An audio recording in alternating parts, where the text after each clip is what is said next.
Amy Winehouse is one of the most iconic musical artists of her generation. Her rich, gritty, soulful, and jazz-inspired vocals paired beautifully with the lyrical poetry she wrote alongside her melodies. There's a reason her music is still played worldwide decades after its release. Back to Black, which many consider to be her magnum opus, made her a breakout star worldwide. Amy and Back to Black won 5 Grammys in 2008, setting a record at the time for the most Grammys won by a British female artist. Hits like Rehab, Tears Dry on Their Own, You Know I'm No Good, and the album's title track have proved to be timeless hits. But what most casual listeners may not know is that Back to Black wasn't Amy's first album. At only 19 years old in 2002, Amy Winehouse was signed to Island Records.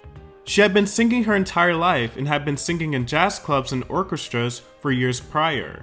She had also already signed a publishing deal, recorded a number of songs that would eventually end up on Frank, and have developed a working relationship with Salaam Remi, a producer she'd end up working with throughout her life. Frank was released on October 20th, 2003, and received great reviews. It slowly but surely made its way up the charts, went platinum, and got nominated for several Brit Awards. And Amy and Salaam received the prestigious Ivor Novello Award for the single Stronger Than Me. It wasn't the biggest success in the world, maybe even being a slight disappointment for the record label. But for a breakout artist singing jazz-inspired music, it did fairly well. Despite the album and Amy's vocal stylings being often either straight-up jazz or strongly jazz-inspired, the album incorporated a lot of modern production choices, including orchestral strings and hip-hop inspired drum beats. And honestly, 2 decades later, the album still sounds great. Obviously, Amy's lyricism is timeless, but even more than that, the production still really holds up. The songs are solid, the project's cohesive, and it's not a bad starting point for Back to Black. However, Amy never really sang most of those Frank tracks post 2005, usually including just one on her Back to Black tour. In fact, in an interview with The Guardian, she stated that she didn't even own a copy of Frank in her house. But why? In that Guardian article, Amy spoke about her frustration with the label's promotion of the album. "Some things on this album make me go a little place that's fucking bitter," Winehouse explained. "I've never heard the album from start to finish. I don't have it in my house. While the marketing was fucked, the promotion was terrible, everything was in shambles."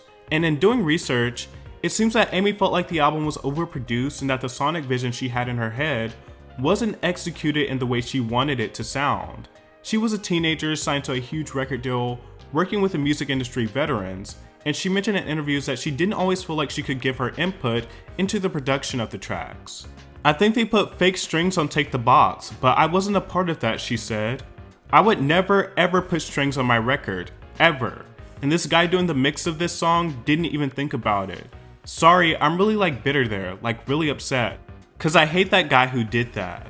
In an interview reflecting on the process of making Frank, Amy said, "I probably earned a reputation as a difficult person because I wrote my own songs and I didn't need people in the studio with me. Not to be rude, but these people would be trying to write pop songs and I would say, 'Who are you trying for? What session are you on? Get out.' But then I'd waste a day trying to be nice to the person. I'd waste studio time letting them do what they wanted because I thought it would be the polite thing to do." So it makes a lot of sense that for Back to Black, the number of people in the room decreased dramatically, bringing only Salaam Remi, who had helped her craft several tracks on Frank, and onboarding Mark Ronson. They served as the only 2 producers on Back to Black, and outside of a couple of other songwriters, Winehouse wrote a majority of the album herself. I think Amy's experience with Frank is common in the record industry, especially for young women. Other female singer-songwriters like Mariah Carey have spoken about how their record labels overproduced and didn't consider their production input for their first records. On streaming services, you can find a deluxe version of Frank, whose tracklist is mostly composed of demos and live performances of the songs off of the original album.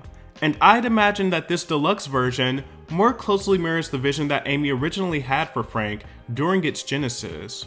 Regardless though, even if Amy didn't like the production choices, Frank is still an incredibly solid record.